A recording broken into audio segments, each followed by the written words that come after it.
സുഹൃത്തുക്കളെ, TV ടോക്കിലേക്ക് സ്വാഗതം. കേരളത്തിൽ നിന്നും ജോലിക്കായി ബ്രിട്ടനിലെത്തിയ തനിക്ക് ആഷ്ഫോർഡ് പോലൊരു മണ്ഡലത്തെ ബ്രിട്ടീഷ് പാർലമെൻറ്റിൽ പ്രതിനിധീകരിക്കാനായതിൽ സന്തോഷവും അഭിമാനവുമുണ്ടെന്ന് ബ്രിട്ടീഷ് പാർലമെൻറ്റിലേക്ക് തിരഞ്ഞെടുക്കപ്പെട്ട ആദ്യ മലയാളിയായ സോജൻ ജോസഫ് പറഞ്ഞു. ജന്മനാടായ കേരളത്തെ പ്രത്യേകം പരാമർശിച്ചും വികസന സ്വപ്നങ്ങൾ പങ്കുവച്ചും വോട്ടർമാർക്കും പാർട്ടി പ്രവർത്തകർക്കും കുടുംബാംഗങ്ങൾക്കും പിൻഗാമികൾക്കുമെല്ലാം നന്ദി പറഞ്ഞുമായിരുന്നു ഹൗസ് ഓഫ് കോമൺസിൽ സോജൻ ജോസഫിൻ്റെ ആദ്യത്തെ പ്രസംഗം. സോജൻ്റെ പാർലമെൻറ്റിലെ കന്നി പ്രസംഗത്തിൻ്റെ പൂർണ്ണരൂപമാണ് ഇന്ന് TV ടോക്കിൽ. I will now call Sir John Joseph to make a maiden speech. Sir John Joseph. I thank you, Mr. Speaker, for this opportunity to make my maiden speech in the House as the first ever Labour member of Parliament for Ashford. I'm delighted to be called to speak in this important debate. I congratulate all new members who delivered their maiden speeches today. I am beyond grateful and deeply proud to have this opportunity to do so, and I am excited to represent a community such as Ashford, one which is waiting upon change, not just any change, change that speaks volumes. I will say I was very excited to commute to London after I got elected, but shocked that it was at the expense of £93 for an hour-long train journey. The same expense it would cost me to get my weekly groceries at a bargain shop in Ashford. Luckily, in Ashford, we have more and more bargain shop opening for businesses. I intend on pressing for the implementation of policies that maintain and restore our town's natural beauty, as well as introducing more local businesses to help Ashford thrive and bring back its prosperity.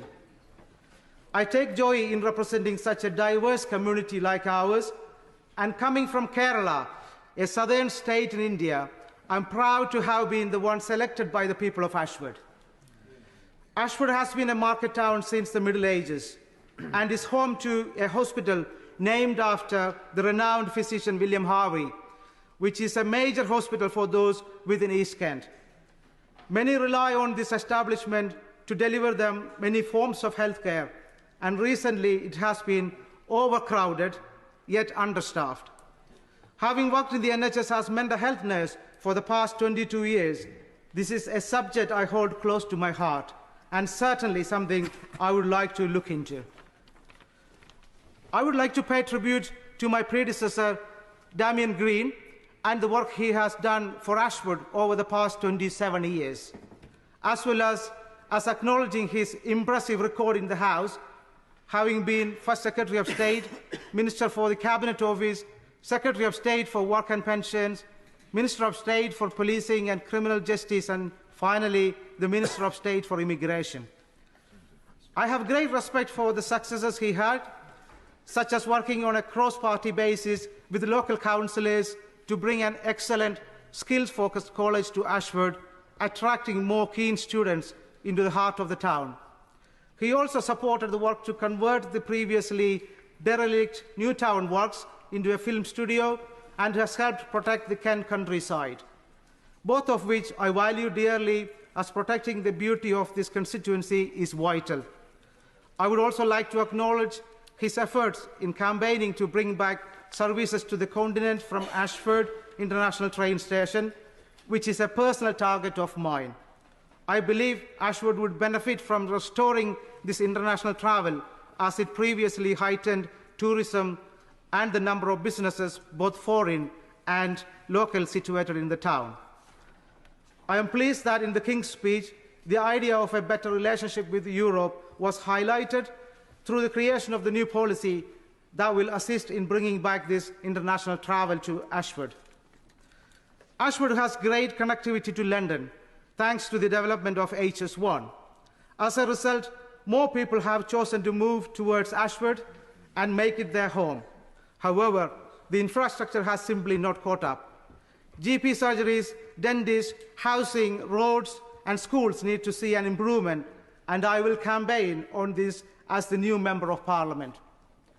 Seeing as there have recently been boundary changes to this constituency, I would also like to pay tribute to my other predecessor, Damien Collins, who previously represented the parts of Folkestone and Hythe, which are now within the new Ashford constituency, namely Hawkinge and surrounding villages. I'm glad to embrace the natural beauty and historic significance of these new areas, such as importance of RAF Hawkinge in the Second World War, being the closest operational airfield to France and were used during the Battle of Britain to defend against aerial attacks by the enemies. And I could go on and on about the unique and vibrant towns and villages in this constituency, and as you can tell, I am very content and very proud in representing these areas. Mr. Deputy Speaker, another point I would like to raise is the value of our farmers located in the rural areas of this constituency and the role they play locally as well as for the wider economy. Importantly, they help in providing food security and stabilizing the agricultural sector. However, they too are facing shortages in their workforce and are experiencing a hard hit as a result of the increasing energy costs. Again, I am pleased that in the King's Speech, we were introduced to the startup of the publicly owned Great British Energy Company, which will, in the long term, reduce energy bills. I think it's clear our public services are in decline. The NHS face many problems. Staff lack morale, and mental health in particular is deteriorating. Now, with my career background in both NHS and mental health, this is something close to home. I have seen children as young as 9 years old self-harming, and many other young and old people ending their lives while waiting to receive treatment. This is a serious issue and something that must be addressed.